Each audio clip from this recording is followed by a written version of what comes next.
Uh, د افغان ډیاسپورا نتورک درنو لیدونکو او ښاغلو اوریدونکو، موږ د خپلو مرکو په سلسله کې دا ځلې شیخ القرآن والحدیث استاد مولانا عبدالصبور عباسي صاحب ته بلنه ورکړې ده چې هغه راشي او زموږ ځینو پوښتنو ته جوابونه ورکړي.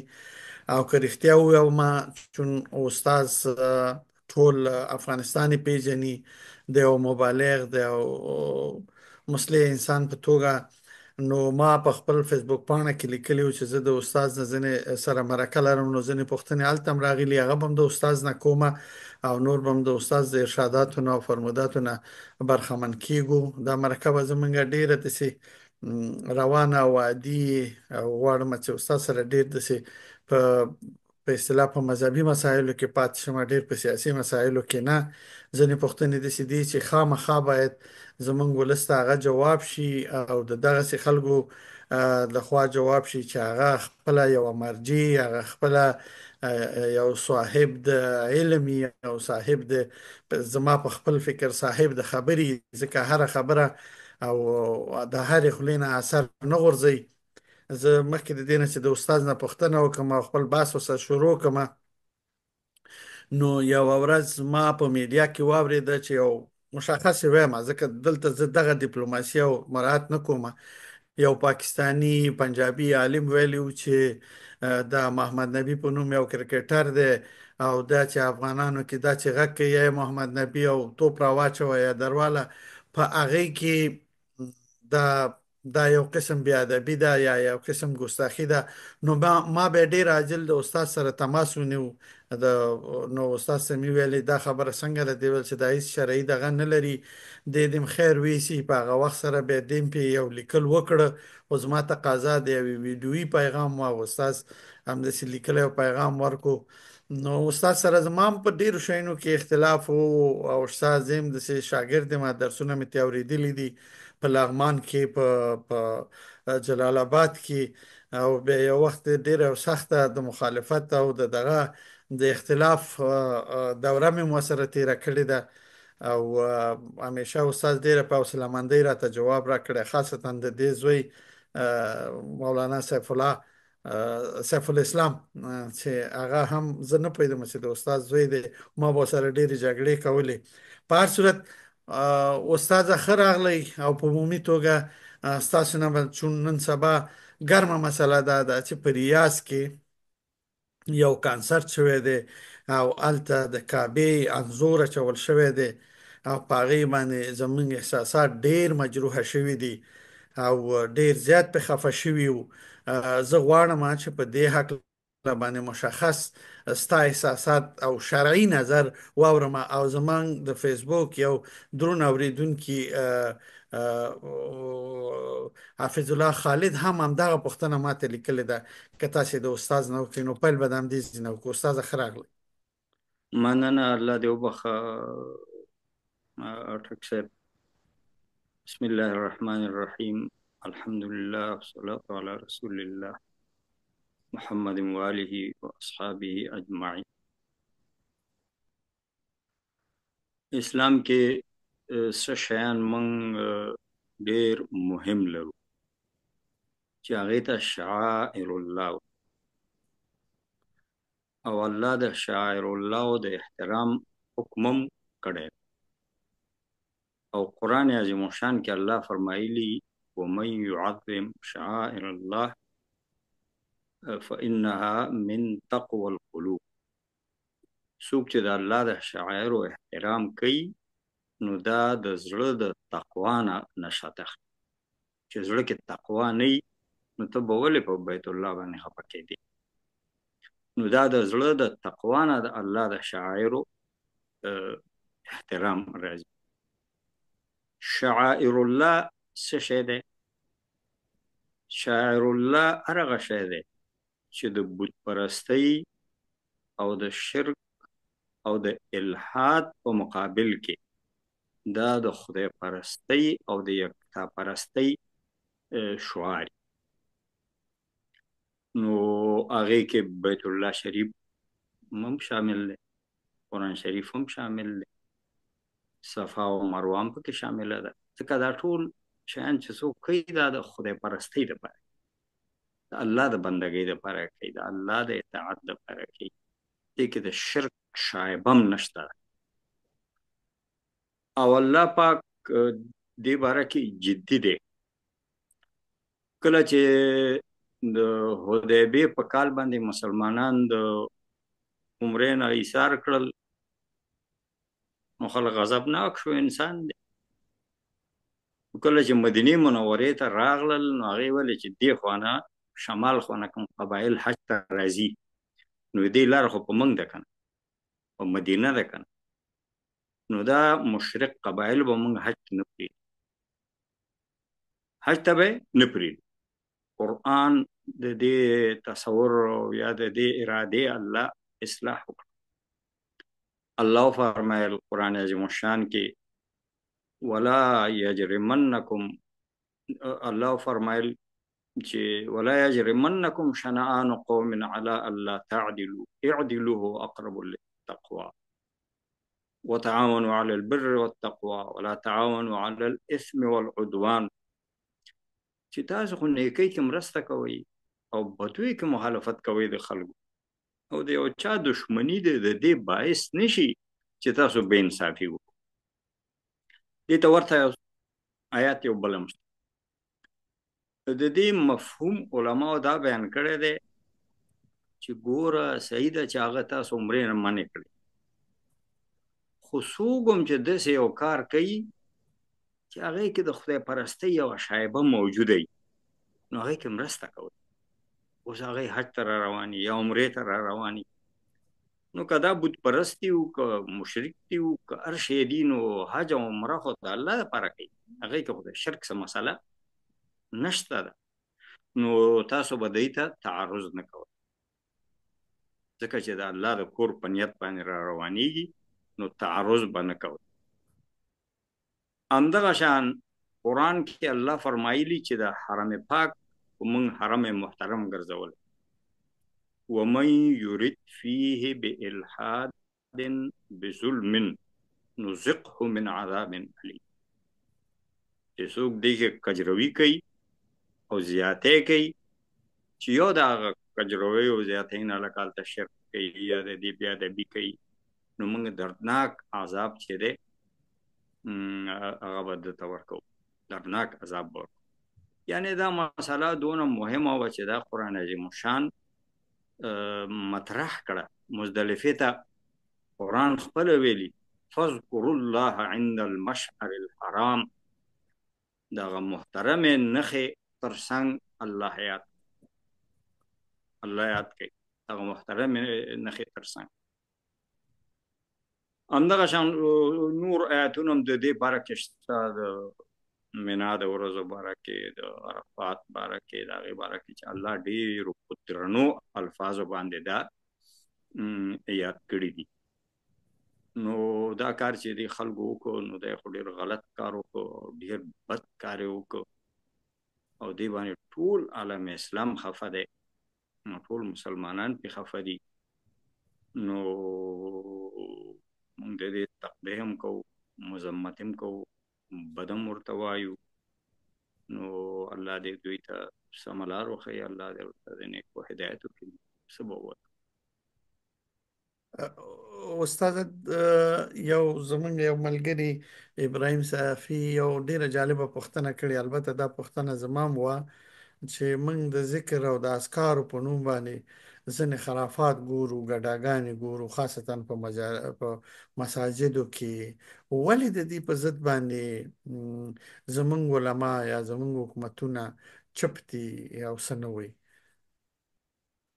نو علما خو چپ نه دي، ځکه چې عکس العمل خو د اوس خو د فیسبوک هغه دی، نو افغانستان کې خو داسې معتبر اخبار هم نشته.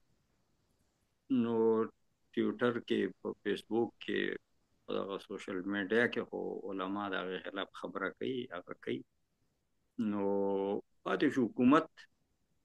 نو حکومت چې دی، خو حکومت نه هم خلکو ډېرې غوښتنې وکړې چې یاره دا شی دې حد ته مه رسوئ چې دا خلک په دې جوماتونو کې څه کوي.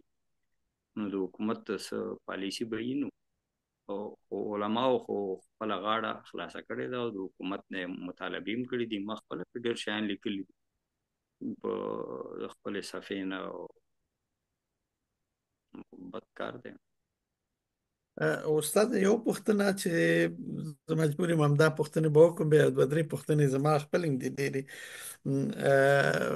مثلا زمونږ ډېرو ملګرو لکه نعیمي صاحب د دوبۍ نه، خالد د افغانستان نه، بیا نجم شینواری او ولسپال او همدرد صافي دا پوښتنه کړې ده چې تاسو د استاد نه دا پوښتنه وکړئ چې تاسو ولې د اسلامي حکومت نه مهاجر شوئ؟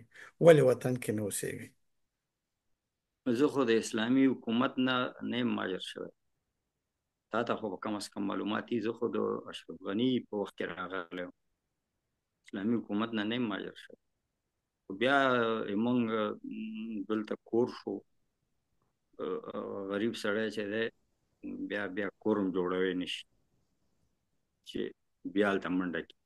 او هلته طالبان هم لږ انحصار طلب دي که نه، چې زما زوی دی هغې ته یې وظیفه ورکړې، کوم پوهنتون کې کوم هغه کې ماته یې وظیفه راکړې، نو خو د هغې توقع خو هم نشته که نه. نو چې اوس موږ بیا افغانستان ته ځو، نو دلته خو موږ یو کور جوړ کړی دی، یو کار روان دی، یا لږ یا ډېر، نو بیا خو هلته د سره موږ کور نشو جوړوی. اشرف غني په وخت کې زموږ مسله امنیتي وه، اوس زموږ مسله اقتصادي ده. استاد مخکې ما پوښتنه وکړله چې په ریاض کې مثلا موسیقي غږېدلې ده او هلته د کعبې عکس اچول شوی.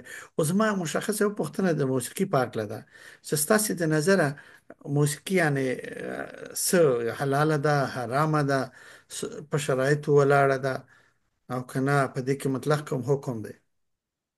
موسیقي چې ده نو د هغې خو اول تعریف نشته، ځکه چې اوس ته ترانه وی یا نعت وی یا کومه سندره یو شی وی، نو هغې ته هم خلک موسیقي وایي. او بل خپله حدیثو کې د دف د غږولو په ودونو کې هغه شوی دی، اجازه شوې ده، نو هغه هم یو نوع موسیقي ده. نبي علیه السلام ناستو او دوه جینکیو دف غږاو، وړې وې او سندرې څه غزلې وې. نو حضرت عمر رضی الله تعالی عنه چې راغی نو ورته ویلې چې دا د شیطان غږ د پیغمبر په څنګ کې دا څه کوئ؟ رسول الله ورته ویلې پرېږده، دا خو اختر دی، اختر دی، نو اختر کې خو ماشومان یو شی وایي. او که مسله د غزلو یا د سندرو د اصلاحي، نو هغه بېله خبره چې یو سړی دا وایه دا وایه دا مه وایه، خو نور خو اختر دی پرې چې ماشومان هغه وایي، نو دا هم موسیقي ده. خواجه معین الدین چشتي چې هندوستان کې ډېر لوی صوفي او بزرګ تېر شوی و، د هغه په دې طریقه کې هم څه رباب مباب څه شی شته. او یو نوع صوفیان دي چې هغې یو شی دی هغې ته سماع وایي. سماع خو اصل معنا ده اورېدل، خو هغې دغه ته سماع وایي چې کوم څه دوفي یا څه موسیقي یا څه شی هغه واوري، او نو دی بیا وایي چې اصل شی د دې تاثیر دی، که د دې تاثیر تا کې دس تاثیر په تا باندې کېږي چې د خدای عبادت ته د تشویقي، د الله ذکر ته د تشویقي، نو پروا نه کوي. او هغه موسیقي چې هغه تا بیا د بید مافی بدکاری ته، شهوت رانی ته، عشق معشوقې ته تشویقي، هغه صحیح نه ده. امام غزالی هم دې باره کې نرم نظر دی هغه د صوفیانو د په حساب باندې. یوسف قرضاوي چې د زمانې ډېر لوی عالم فاضل سړی و، هغه هم څه شرایط لګولي دي، خو یو د هغه شرایطو نه دا دی چې شرکي خبرې پکې نه وي، بدعي خبرې پکې نه وي، او فحش پکې نه وي، او ډیر هلکان په مداومت ونکړي چې هر وخت او د کور د کارم په باندې وي د درس او تعلیم نم په باندې وتی یو مثبت سرګرمۍ نم په باندې وتی مداومت هم پیونه کی نو جواز لري. خو زمون عام علما چې دي د صحابه د وخت نه کته پورې اوسه پورې عام علما او رایه دا چې دا حرام او هغه یو د قران یو آیت نه استدلال کوي چې ومن الناس من یشتری لهو الحديث نو څه خلک هغه دي چې زړه ترجمه څنګه وکړم یعنی داسې خبرې چې هغه سړی د خدای د ذکر نه او د دین نه او د مثبت کارونو نه غافلې لهو الحديث یعنی سات تیری او شی هغه اخلي یعنی هغه باندې پیسې لګي یا هغه اشترا دا غوړه کولو په معنا راځي هغه غوړه کوي چې په جهالت کې په خلک هغه گمراه انا په هي کې په خلک گمراه نو دې کې د بعضې صحابه او تفسیرونو دا نقل شوي چې دا هم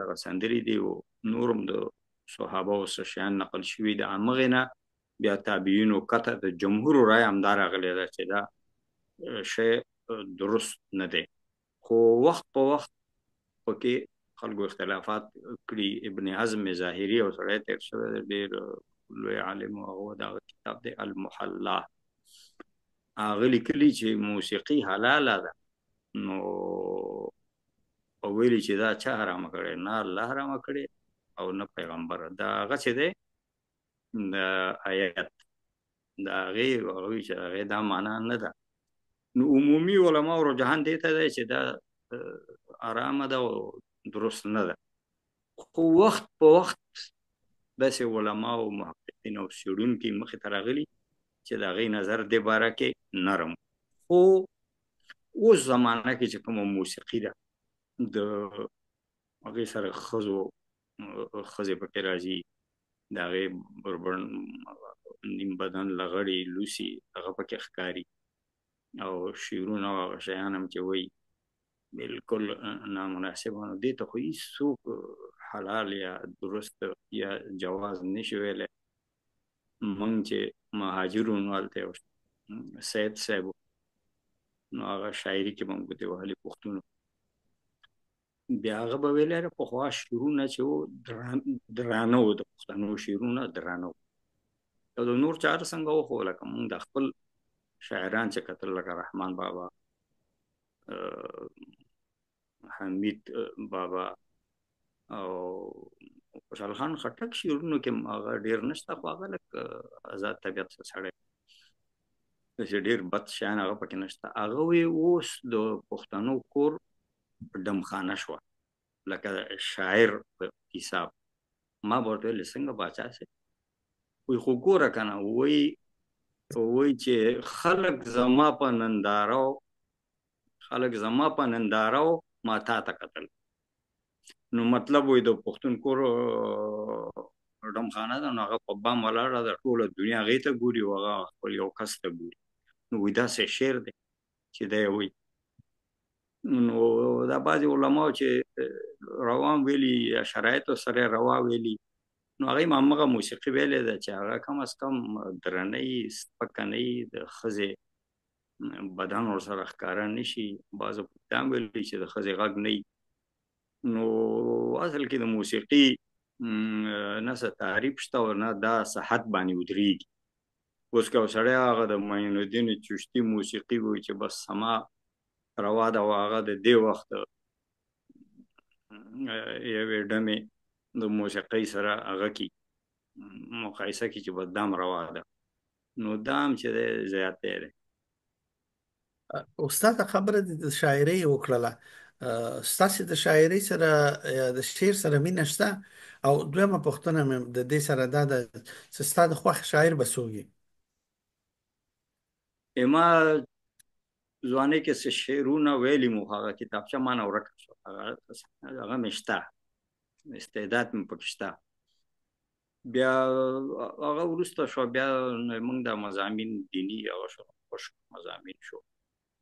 نو بیا هغه مانه پاتې شو.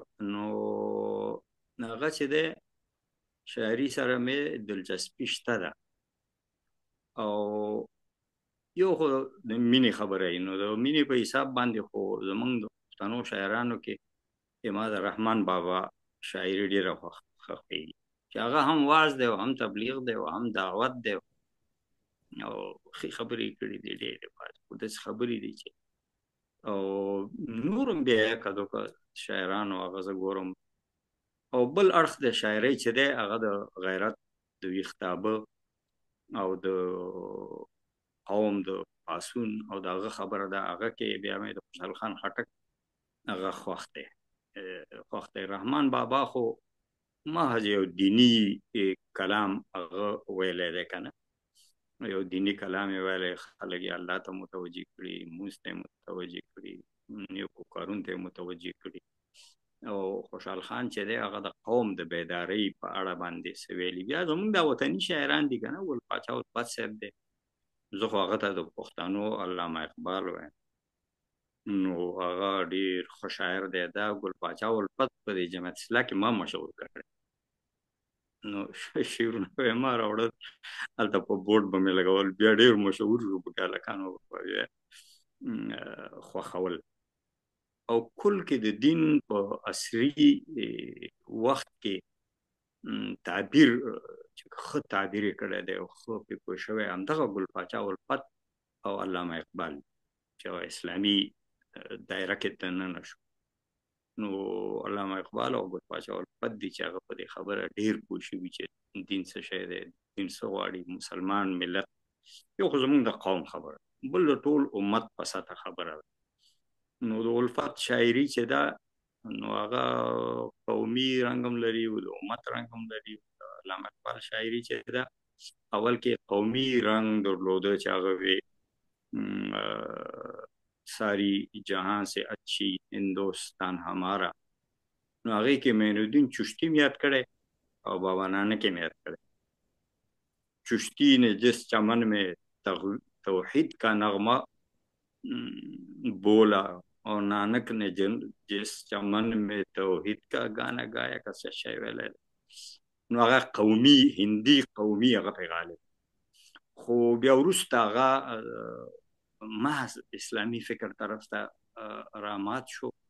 نو بیا ویلی چې سارا جهان چینو عرب ہمارا، سارا جہاں ہمارا، مسلم ہے ہم وطن ہے سارا جہاں ہمارا، دنیا کے بت کدے میں اگر پہلا خدا کا ہم ان کے پاسبان ہے وہ پاسبان ہم.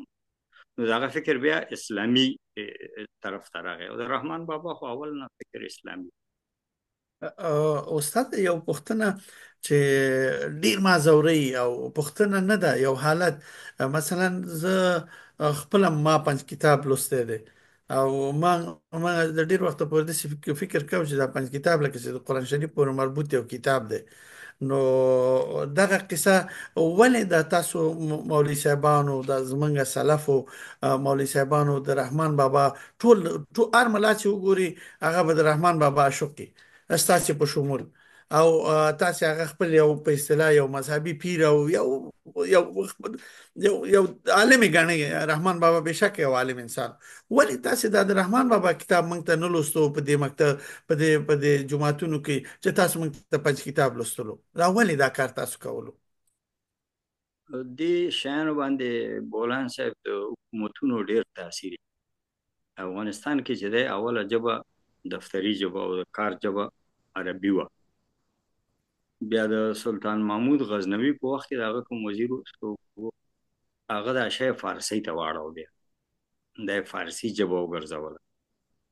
نو طبیعي چې کوم ژبه غالبه وي او دفتر کې چلیږي، دیوان کې چلیږي، نو قضا کې چلیږي.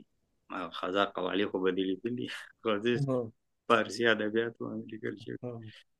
نو طبعا هغه خورېږي او ډېرېږي. او ما ته یوه وجه بله ښکاري، ما ته یوه وجه دا ښکاري چې پښتانه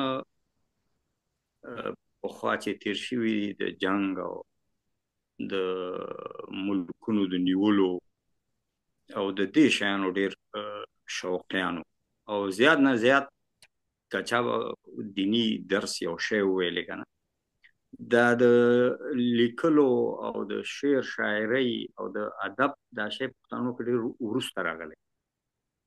نو دې باندې ما خپله دلچسپي وه چې دې باندې سړی صحیح پوه شي، خو دا وروسته راغلی د پښتنو کې هغه شوی. خو پښتانه خو اصل کې هغه دي که نه، لکه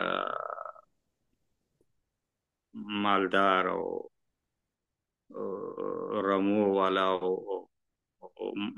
مالدار چې موږ ورته یا کوچان ورته وایي، دغسې خلک دي. بیا وروسته د زمیندارۍ او دهقانۍ ته راغلي. بیا د دهقانۍ ته چې کله راغلي زمیندارۍ ته تقریبا ټول دنیا پخوا همداسې، نو چې دهقانۍ ته راغلي بیا هغې نه پس دی لیک لوست ته راغلي. نو دا مرحلې خو وخت اخلي. خو دا ګوره دا داسې دی چې پښتو کتابونه هم پخوا به خلکو ویلې، خو دا فارسي باندې خو د هغې وجه دا وه چې هلته حکومت ژبه وه که نه. خو ظاهرشاه پښتون و، پښتو یې نشو ویلی. سردار داود خان پښتون و، اوس د دواړه الله وبخښي مړه شوي، خو هغه پښتو چې دی نه شوه ویلی، ځکه چې هلته د علم او د ادب او د مکتب بیا چې مکتبونه پیدا شو تعلیم ژبه نو فارسي وه. پښتو کې پیر روښان کتاب لیکلی و، خو به زموږ ځایونو کې خلکو ویلی رشید البیان و که رشد البیان و. دا خبره هغه هم داسې ډېر مشهور نه و، زموږ یې نوم هم لا یاد نه دی. نو هغه به ویل کېدل. او موږ وطنونو کې دا هم بیا یادېږي چې د رحمان بابا هغه چې و دیوان، نو هغه به تناره باندې به چې جمعې کې خلک کېناستېدل نو ویلې به. خو یو خبره بل هم ده، جوماتونو کې یا هغه وخت سره چې کوم وړې مدرسې وې هغې کې ځکه نه ویل کېده چې خو پښتو ده، نو خو خلک خپله وایي چې پوهېږي. دا هم یوه مسله ده که نه، پښتو د خلکو پښتنو ژبه ده، خپله یې خلک وایي. نو او فارسي موږ خلک پرې نه پوهېدل، موږ اوس هم پرې باندې سم نه پوهېږو. نو نه پرې پوهېدل، نو هغه به ترسن لوستل کېده، خو کار نه دی شوی. دا صحیح خبره ده چې کار خوا نه دی شوی. اوس خو ډېر کار وشو، د جهاد چې افغانستان کې روسانو خلاف وشو ته هم شاهد دی، نو بیا خو ډېر کار شوی. ډېر تفسیرونه پښتو ته ترجمه شو، مشکات شریف ترجمه شو، بخاري شریف ترجمه شو، د سیرت ډېر کتابونه ترجمه شو او ولیکل شو. یا مولوي سلطان عزیز تفسیر ولیکه پښتو کې، مولوي ظاهر مکه مکرمه کې دی هغه د پښتو تفسیر ولیکه، قاري د لاقات د پښتو تفسیر ولیکه، ما هم شروع کړی دی. ډېر شیان ولیکل شو. بیا حکمتیار صاحب هغه د قرآن پلوشې تفسیر ولیکه. د روسانو د جهاد نه پس پښتو ته ډېر زیات کار شوی.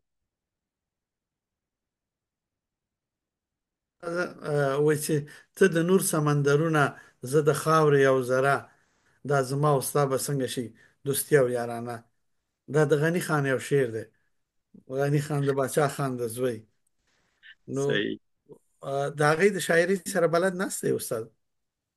غني خان شاعري کله کله ګورم، او هغه یو مصاحبه مې واورېده، بیا هغې نه پس مې ډېر خوښ شو. ډېر سبحان الله، طبیعي سړی، ساده مسلمان سړی. بیا زما شاګرد هغه ته مې ولېږله، هغه هم راته ویلي دا خو ډېر ښایسته خبرې، ډېر طبیعي خبرې، ډېرې ساده خبرې. دا د خبرو سادګي او بساطت یې داسې و لکه د فرخان بابا هغسې هغه و. بیا مې ډېر خوښ شو. بیا مې ویل یا الله پروردګار ته خپله ښه پوهېږې چې د هغه پخوا مولانا ویلی چې معنی الشعر فی بطن الشاعر، د شعر معنا چې دا هغه د شاعر په خېټه کې چې څه مطلب ترې اخلي. نو څه شعرونه خو داسې دي چې هغه قابل نقد دي. انسان و بشر او بل معاشرتي ظلم هم زموږ ټولنو کې ډېر دی، او اوله ګیله هم د خلکو اسلام نه کېږي، اوله ګیله د اسلام نه او د دین نه کېږي. نو څه تعبیرات یې داسې دي چې هغې سره خو اتفاق انشاءالله چې هېڅوک به هم نه لري. او نور خو ښه هغه دی ده ښه شاعر دی. په موږ چې مهاجر وخت کې هلته وو نو هلته یو لیونی په بازار کې ګرځېده او ویل چې د ملایانو او د سیدانو او د میاګانو داسې داسې او وهه به خلکو. نو هماغه یو مشر ناست نو ما ورته ویل دا وهي خو د هلکان وهه به نه خو زوراور شوخي به کوله هلکان او کنځلې ملایان میاګان او صاحبزادګان او سیدان. هغه ویل زه دې پوهېږم که نه زه خو ځوان کشر وم. نو هغه ویلې دا وایي چې دا سیدان میاګان مولیان صاحبزادګان دغه خلک دغه هلکان منې کوي ولې کنځله ځکه میاګانو ته کوي. نو زمونږ ټولنو کې چې کوم ظلم دی هغه دی نو خلک عموما نسبت وایي چې اسلام دی او حق دین دی او عدل دی پکې انصاف دی پکې دا ولي کی. نو دا خلک کله ډېر احساساتي شي یا جذباتي شي دا شیان وایي هغه باندې ډېره کلکه محاسبه هم نه وي پکار خو کم از کم چې ونه منل شي نو دا کفایت. استاد ستاسو په نظر مثلا موږ د یو منظم انجینیر ډاکټر یا اقتصاد پوه یا بل څو مسلکی مکتب ته راځي بیا د مکتب نه فاکولټي ته ځي بیا د فاکولټو نه فارغ شي بیا د خپل مسلک متخصص شي ولاړ شي ولی زموږ په افغانستان کې دغه یو جریان را نغی چې په هغې کې زمونږ ملا طبقه د دغه یو فلټر نه یا د دغه یو کریکولم نه تیر شي چې هغه د ملایي سند واخلي او هغه سره د دې چې په دین باندې عبور پیدا کوي د وطن په مینیم د مکتب د درکه د کریکولم د درکه یو مینه پیدا کی ولې دغه کار افغانستان کې نه دی شوی چې مثلا خلک زی یو جماعت کې دیره شي یو چا سره دیره شي د یو شخص سره د هغه نه کتاب وی بیرې شي وی چې زه ملا شوم او نو سره کم سندي نو سره کم د کریکولم لاري د تعلیمي نصاب نو ولې دغه ظلم افغانستان کې شوی دی یا زه نه پوهېږم چې په دې هکله ستاسې نظر څه دی؟ دې کې خو دوه خبرې. یو خبره دا ده چې یو وخت کې خو ټول تعلیم همدغسې و چې یو سړی به یو چا سره دیره کېده نو هغه نه به یې څه زده کول. نو البیروني هم دغسې تعلیم کړی ابن سینا هم دغسې تعلیم کړی ټولو دغسې تعلیم کړی. بیا چې وخت کې د پوهنتونونو او ادارې او د تعلیم منظم شو ترتیب راغی د غرب نه دا منیج شو او موږ هغه ته دننه شو یا که ډېر مخکې کې اخلو زیتونه او ازهر او دا خو د غربي تعلیمي ادارو نه مخکې جوړ شو خو بهرحال زموږ وطنونو ته چې راغلی دا شی د غرب نه راغلی. نو بیا خو افغانستان کې دغه سیستم موجود و. اوس د نجم المدارس د اډې بابا مدرسه وه تخارستان مدرسه وه دارالعلوم عربي کابل و د امام ابو حنیفه کابل کې شرعي مدرسه وه نور هم وي قندهار کې هم. نو دغه مدرسو نه به چې هلکان ووتل نو دا 12 پورې وي. بیا 4 کاله چې چا غوښتل چې ووایي نو بیا 4 کاله به شریعت ویل هغې نه شریعت به ویلې په کابل پوهنتون کې به شریعت ویل. نو د هغې نه پس بیا که څوک تله لکه ازهر ته نو د هغې لارې ورته وي لکه ډاکټر سعید افغاني او زمونږ موسی شفیق او دا استاد رباني پیر حضرت صاحب صبغت الله مجددي او دا ټول ازهر ته تللي دا شی موجود و. خو کله چې موږ مهاجر شو پاکستان ته د هجرت په دوران کې هلته دیني تعلیم ته رجحان ډېر شو. ته هم یادېږي دیني تعلیم ته رجحان ډېر شو. زمونږ د هغه وخت رهبرانو اگر چې دیني مدرسې جوړ کړې وې خو څومره چې رجحان و هغو نه مدرسې جوړې نه کړی شو. نو دې وجه نه خلک پاکستاني مدرسو ته لاړل که نه د مختلفو فرقو او د ډلو او زه خپله دې نه سخت خفه یم د حالت. نو هلته څوک یو فرقې سره وتړل شو، څوک بل فرقې سره وتړل، څوک بل فرقې سره وتړل. بیا چې چا کې عقلي او پوهه درایت نو هغه خو بیا د دې جنجال نه ځان ویستی شي. خو عام خلکو سره خو پوهه نه وي، هغه ته چې استاد څه ویلی همغه وي. نو کوم جنجال چې هندوستان او پاکستان کې و، دیوبند دی او بریلي دی او اهل حدیث دی د معاملې دي، د افغانستان ته په دغه طریقه باندې دننه شو. که د مجاهدینو مشرانو د خلکو چې څونه دیني ډیمانډ او غوښتنې وه د هغې مطابق تعلیمي ادارې تنظیم شوې وی، بیا پوهنتونونه وی، بیا یې لکه ازهر ته لېږلی، نو دا شی به کنټرول شوی و. خو اول کې چې دی دې ته توجه نه شوه. زما په خیال اوس هم ډېر خلک دې ته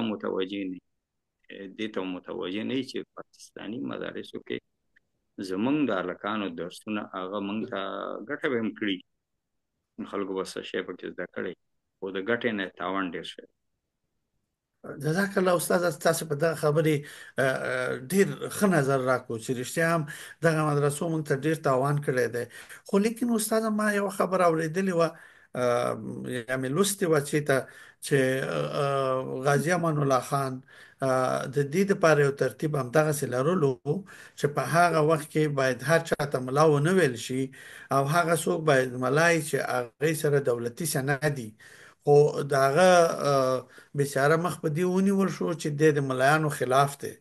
نو که هغه وخت کې دا اختلاف نه وي شوی، نو زه فکر کوم چې موږ به اوس د مدرسې او یا مثلا دغه سي ملایانو دغه نو اوس په افغانستان کې نه وي. که ستاسو نظر په دې اړه څه دی استاد؟ زما نظر په دې اړه دا دی چې زمونږ افغانانو او رهبرانو کې حکومتونو کې دغه دی چې هر کار په خلکو په زوره کوي. نو همدا کار کمونستانو، همدا کار اوس طالبان، همدا کار امان الله خان. نو دې خو طریقه دا چې اوس ته پوهېږې چې افغانستان خلک دیني سبقونه وایي، هندوستان ته ځي، دیوبند ته ځي. پخوا به د هغې نه مخکې خلک بخارا شریف ته تلل، او دا شریف هم ورته مونږ خولې کې ځکه ناست دی چې یو غل د امام بخاري مسله دلته ډېرې مدرسې وي. نو د هغې خلکو احتوا په کار وکړه. همدغه مسله چې مجاهدینو معامله کې وه، نو هلته د مدارس په کار و، هغه په کار و چې د خلکو احتوا کړي وی په خپل ملک کې، او بیا یو سیستم یې ورته جوړ کړی و. امیر عبدالرحمن خان چې و هغه وخت کې د عصري تعلیم خبرې پیدا شوې نو هغه ویل چې انګلستان ته هلکان ولید. بیا هغه ورته ویلي و چې دا په د تواریخ کې شته. بیا هغه ورته ویلي و چې انګریز معلم راولئ دلته چې زموږ ماشومان او تنخواه ډېره ورکوم. ګوره څونه د عقلمندۍ خبره وایي. دا چې موږ هلته لرو موږ څه پوهېږو دې څه ښیي، څنګه یې تربیه کړي. دلته یې راولئ معاش ډېر ورکوم. د انګلستان کې چې څونه معاش ورکوي هغه نه ډېر معاش ورکوم. نو د امان الله خان په وخت کې چې افغانستان ته کوم د هندوستان مهاجر راغلي، نو هغه زموږ په نسبت تعلیم یافته خلک، نو هغې نه کار هم اخیستل شوی دی. خو همغه تنده چې دی هغه پاتې شو، د خلکو تنده مړه نه شوه. نو په زور خو دا کارونه نه کېږي. ما په خیال د امان الله خان هغه دا و چې ملا یې نه جوړو، یعنې دا کوم چې جوړ شوي نو دا به د امامت او واعظ او تبلیغ دا به د حکومت په اجازه کوي. خو دا هم افغانستان غوندې قبایلي او غرني صحرایي ملک کې دا حکم نافظول ډېر سخت دي.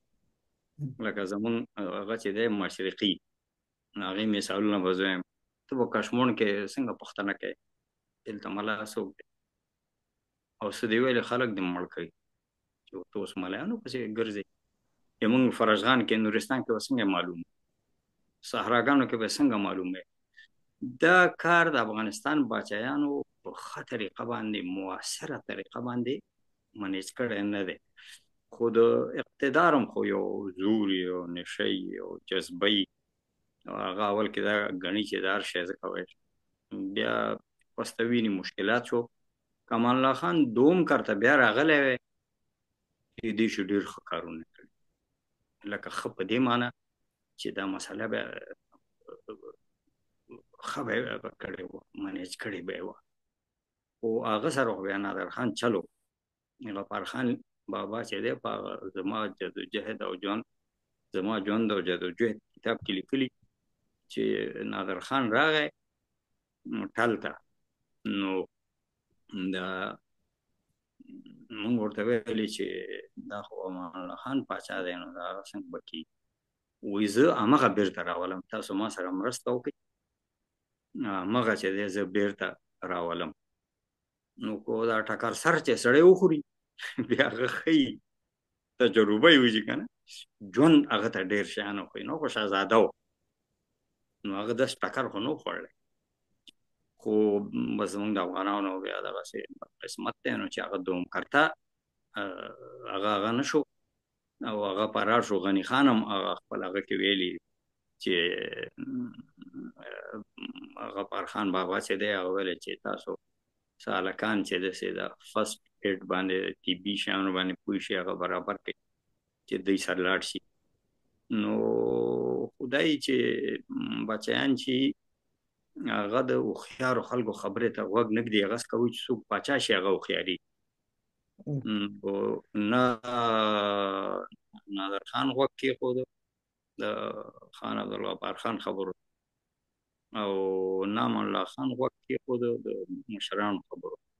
یو شی په زوره کو نو زور باندې خو نو هغه نتیجه چې دی ښه ونه وته. اگر که کېدای شي هغه مخلص و، ځکه د چا نیت باندې د چا اخلاص باندې هغه باندې شک کول یو مسلمان دپاره صحیح نه دي چې زه د هغه په اخلاص باندې شک، خو طریقې کار باندې سړی خبره کولی شي.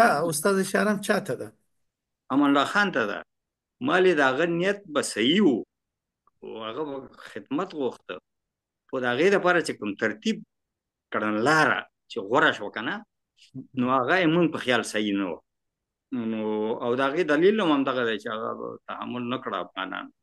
نو دغه مې ویلې چې کېدای شي د هغه د دغه کړنلارې په تطبیقولو کې نیت یې ښه و، یعنې ممکن نیت یې صحیح و، نیت یې بد نه و، خو ترتیب صحیح اختیار نه شو. دا تاریخي خبرې دي، اوس دی الله مونږه سم. استاد ډیرو ملګرو راته لیکلي لکه تراب شاعر زمونږ او انجینر مریخ او دورانی او نورګلي او ډیر ملګرو لیکلي دي چې ته د استاد نه د امان الله خان په باره کې پوښتنه وکړه، خو دا پوښتنه تاسو ډیر اتومات جواب کړه. فکر کوم چې ماته به دا پوښتنه بیا پاتې نشي که بیا هم تاسې یو لنډ نظر د امان الله خان په باره کې ورکوئ چې ستاسو په فکر امان الله خان څنګه یو پاچا و؟ امان الله خان د ژوند چې دی 3 برخې دي. کله چې هغه شهزاده و نو هغه به د شور بازار حضرت صاحب ته به ته، او هغه وخت کې هغه عالم مو سړی مو، نو د هغه نه به مستفید کېده تر دې پورې چې ما لوستي نو اوس دا موږ تاسو مې یو شی ولولو بیا څه حوالې څوک ساتلی نه شي. نو امان الله خان حضرت صاحب ته ویلې چې دلته د شوروا ډېره مزه کوي. نو هغه ورته ویلي چې زه به دا خپل اشپز راوغواړم، دا فارموله به درکړي، په دغه فارموله شوروا ارګ کې م پخوه ځان. نو هغه فارموله چې ورکړه ارګ کې چې پخه کړه، وایي بیا هغسې مزه یې نه وه لکه د حضرت صاحب د شوروا مزه چې وه که نه. نو وایي بیا حضرت صاحب ته وویلې، نو حضرت صاحب بیا ورته ویلې چې ګوره هلکه دې شیانو کې ډېرې ګوتې مه وهه، خو داسې اشاره کې پوه کړی و چې ګوره ارګ کې چې کوم پیسې تا پلار راوړي او هغه کېږي هغه خو ډېرې صحیح نه وي که نه، دا د دې شیانو تاثیرات دي. نو مطلب ډېر ښه روابط یې و، ښه تعلق یې و، ښه هغه یې و، ناسته پاسته یې حضرت صاحب سره وچ او سړی سړی د شوروا فارموله هم غواړي، نو خو مطلب منځ کې بې تکلفي و. بیا دومه مرحله هغه شوه چې امان الله خان لکه حاکم شو، بادشاه شو. هغې نه مخکې دا حالات هم تیر شو چې ترونه یې پرېنښودل، خپله راغی او که ترونه یې پرېښی وی د هغه د سوري لاندې کار کړی وی او کېدای شي نوره تجربه یې حاصله کړې وه، ځکه چې زما په خیال د امیر حبیب الله خان په وخت کې د سره څه رسمي وظیفه شی نه و، نو که ترونو سره یې کار کړی وی او څه رسمي وظیفه یې تجربه به یې زیاته شوې وه، قوم به یې ډېر پېژندلی او خلک به یې ډېر پېژندلي، خو دا هم یو تصادف و چې پېښ شو افغانانو ته. نو دی باچا دی چې کله بادشاه شو، بیا د ده د باچاهۍ ژوند بیا دوه برخو ته ویشل کېږي. یوه برخه یې دا ده چې هغه اروپا سفر یې نه و کړی، نو اروپا سفر یې چې نه و کړی، نو حضرت صاحب او نور د افغانستان علما او د صوفیانو او پیرانو دا په دې هغه کې راغونډ شو په دې کابل عیدګاه کې، نو ده ته د غازي لقب ورکړ او د مشرۍ پګړۍ ورته په سر کېښود. بیا هغې نه پس دی غازي امان الله خان شو چې د علماو پیرانو روحانینو قومي مشرانو ملکانو خانانو دا لقب ورته ورکړ او خلک ترې خوشحاله او نو بیداره سړی خو خلک ترې خوشحاله. نو بیا دی چې کله اروپا ته لاړه، نو هلته خو موږ او تاسو پسمانده خلکو هغه نو د هغه وخت د کابل عکسونه چې وګورې سړی پوهېږي چې موږ څونه بیرته پاتې.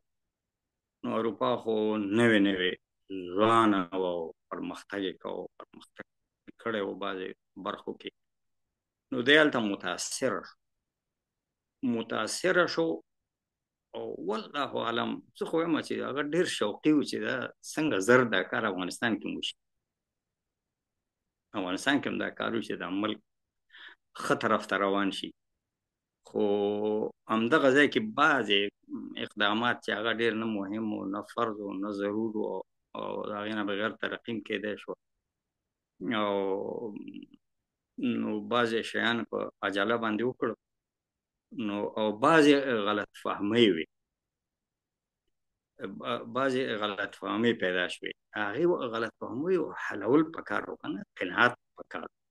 مثلا د هغې یو مثال زه وایم، ګوډ ملا چې و اوس د خدای دواړه وبخي ګوډ ملا هم او هغه ګوډ ملا عبدالله چې و امان الله خان ویلې زه اساسي قانون جوړ، اصولا دا صحیح خبره درسته خبره او افغانستان قانون من کول پکار و. پخوا خو د باچایانو په خوښه و چې څوک یې واجه وکړه څوک یې ژوندی کوو که چاته یې څه ورکول که نه ورکول.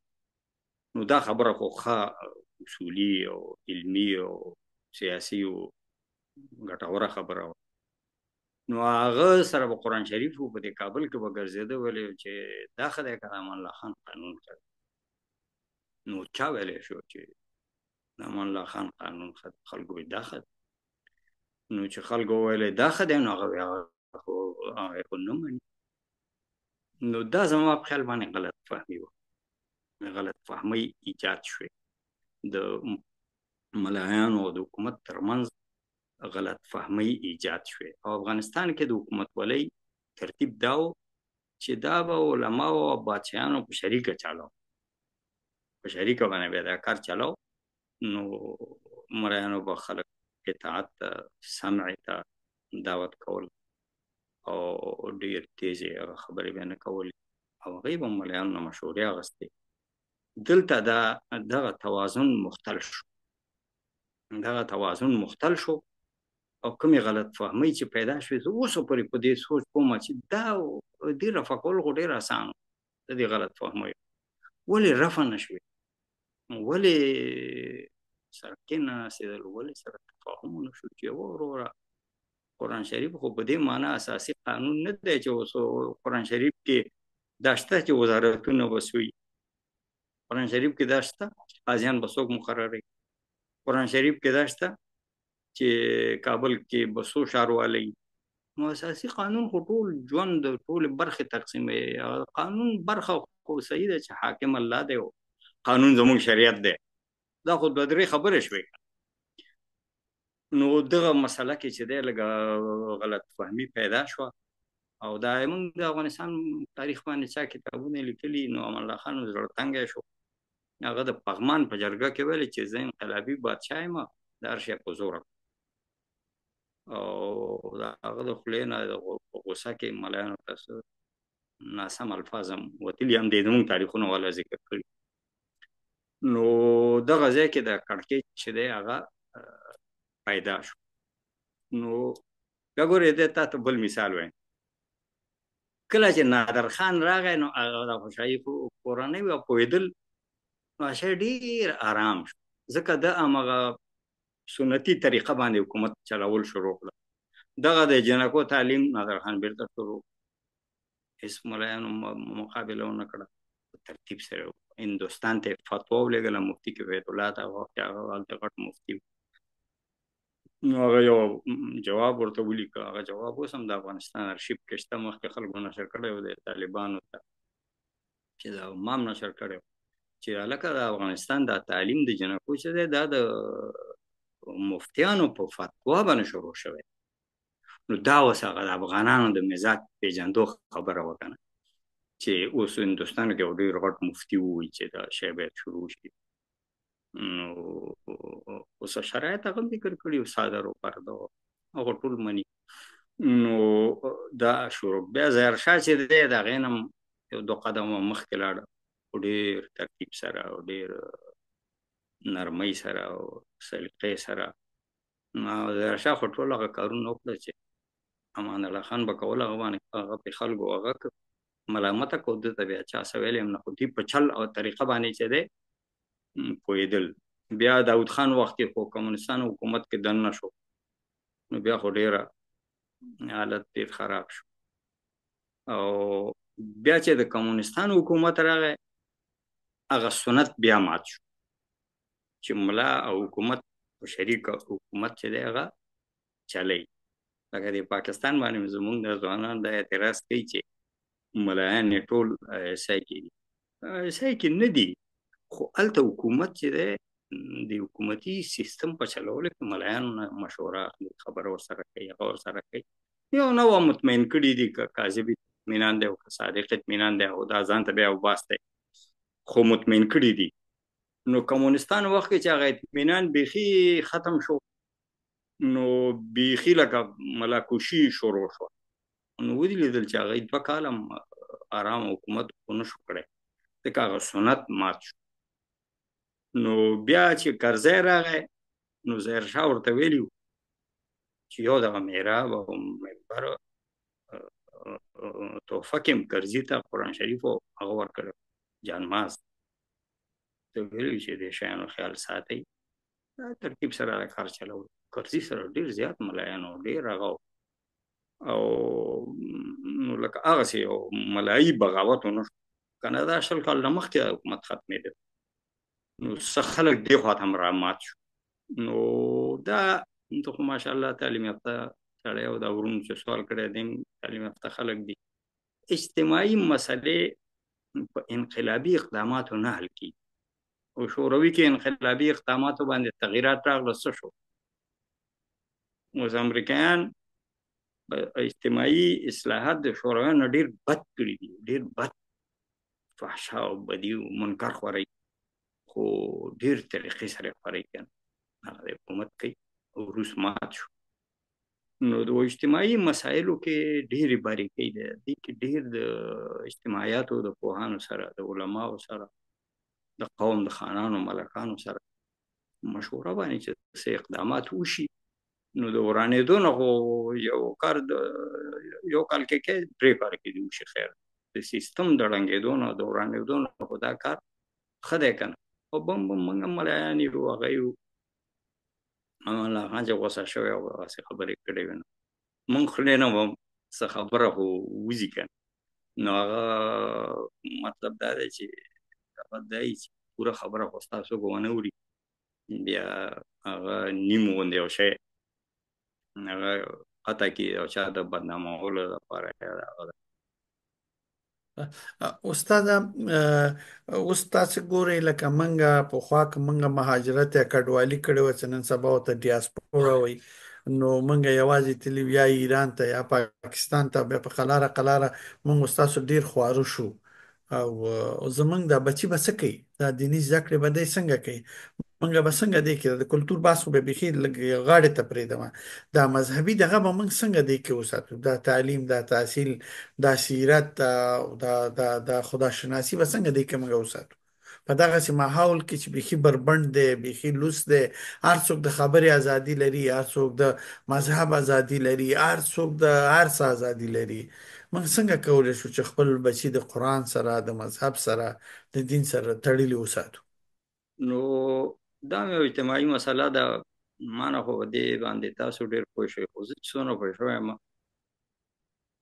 د اروپا کې کوم زموږ ځوانان اوسېږي یا مشران اوسېږي یو کار باید دا وکړي چې جوماتونه ډېر جوړ کړي دوم کار دا وکړي چې دوی خپل کورونه هغه د هغه جومات شاوخوا ته نږدې کړي خیر دی که وظیفې ته لږ سفر یې اوږدېږي روپۍ خرچه یې زیاتېږي هغه پروا نه کوي نو دا کار یې که وکړو نو هم به د کلتور احیا یې کړي او هم به د دین احیا په خپلو ماشومانو کې کړي دریم دا کوم ځایونو کې ممکن نه وي خپله سړی تعلیم ورکړي هغه واجبي او فرضي او تعلیم دیني خو ډېر وخت هم نه نیسي که خپله یې نشي کوی آنلاین سیستمونه دي د هغې نه هم استفاده کړي او دریم د کتابونه ډېر زیات اوس لیکل شوي د هغې نه هم استفاده کېږي په انګلیسي کې هم شته پښتو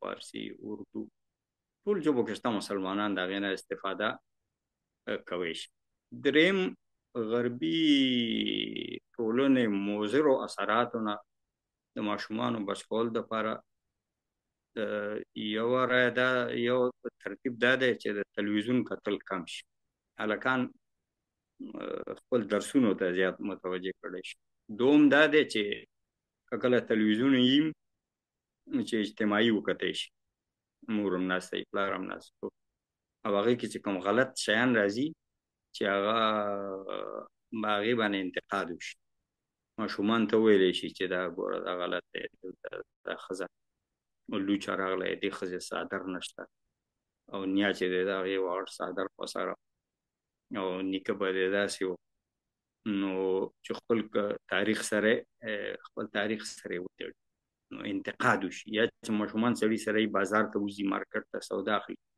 هلته چې کوم منکر او ناروا او بې حیایي او بې ستري ګوري چې هغې باندې د ماشومانو مخکې نرم غوندې انتقاد او په دې هم پوهېږي چې دې کې ته ریکشن مه ښیه په دې کې ته پوه شه چې صحیح لار کومه ده نو که دا حکمت سره دغه شیان فالو شي او ورسره دی چې افغاني کمیونټیان یې هغه شي که نه هماغه جومات سره چې کورونه خلک نږدې کړي د خپلو ماشومانو د دین و ایمان بچکولو لپاره نو بیا هغه کېږي چې ځوانان کمیونټیان یې ولري هغه ولري خپلو کې سره کینی پاسي او بعضې هلکان ډېر قابل دي موږ څه خپلوان دي په جرمني کې دي هغه راغلي وو د هغې یو زوی و ماشاءالله داسې پوهېده داسې هوښیار او داسې دیني شیانو باندې پوهېده هغه پلار یې ټوخې کولې وایي دا اوس هم هلته په جوماتو کې شپې کوي مې تا خو نه دي کړي خو تا نه دی ښه شو نو وایي نه ډېر ماشاءالله ښه شو موږ هم ورته خوشحال یو چې دا د نه وروسته چې واړه پیدا کېږي دا به د ده خوی بوی او رنګ بنګ به اخلي چې په جوماتونو کې فاتحه اخیستل دا ښه کار دی که بعد ډېر لنډ وي او دلایل پرې ډېر دي او یو دا استاده چې موږ د مړو سره څه چل وکړو ځینې خلک د دې ځینې مړي اخلي وطن ته وړي د جلال آباد د اروپا نیولې جلال آباد کې ښخ کړي یعنی ډېر مختصر بدون د شرعي د دلایلو نه چې مختصره خبره وکړي چې خلک پرې ډېر زر پوه شي دغسې زما مقصد په دې کې دی مړي وړلو او دونه زیات انتقال 1 کیلومتر نه زیات انتقال د مړو هغه صحیح نه دی نو دا خو پښتو کې خلک وړي که نه چې چې پلار قبر دی چېرته ټول دا خاورو ته ځو چې هر ځای کې پراتې دغه خاورو ته به ځو دغه هم باید اروپا کې اوسېدونکي مسلمانان مقبرې واخلي شریکي که نه د خپلو مسلمانانو مقبره واخلي او دا صحیح کار نه دی. لرونه مړې ګرځول دا غیرت او د پښتو یو مسله ته خلکو جوړ کړي. او جومات کې دعا اغستل اصل کې خدای اجتماعي دعا اغستل د سره په شریعت کې شته نه، چې خلکینی او بالښتونه او توشه کې هغه کې وغوړی او سپیکر کې تلاوتونه کوي، دا نشته. خو که یو سړی جومات کې ناستي او ځای کې ناستي، نو اروپا کې خو بالکل جایز دی، ځکه هلته کورونو کې دونه ځای چیرته وي. نو زه سړی جومات کې ناست دی طبیعي، او یو ورځ دوه ورځې څونه چې کښېني، نو څوک راشي هلته ورته لاس پورته کړي یا تعزیت وکړي، هغه وکړي، پروا نه. دا ده چې تاسو بیرته کله وطن ته ستنېږئ؟ چې دا د شی ده چې څه کمپیوټر نه دی چې سړی ورته کمانډ ورکړي، نو دا د ظروف برابرېدل او هغه برابرېدل، دا خو یو هغه غواړي که نه، سیاسي حالاتو برابرېدل هم دي او د اقتصادي حالاتو برابرېدل هم دي، دا ټول شیان دي چې دا به کله برابرېږي، زه خپله نه پوهېږم.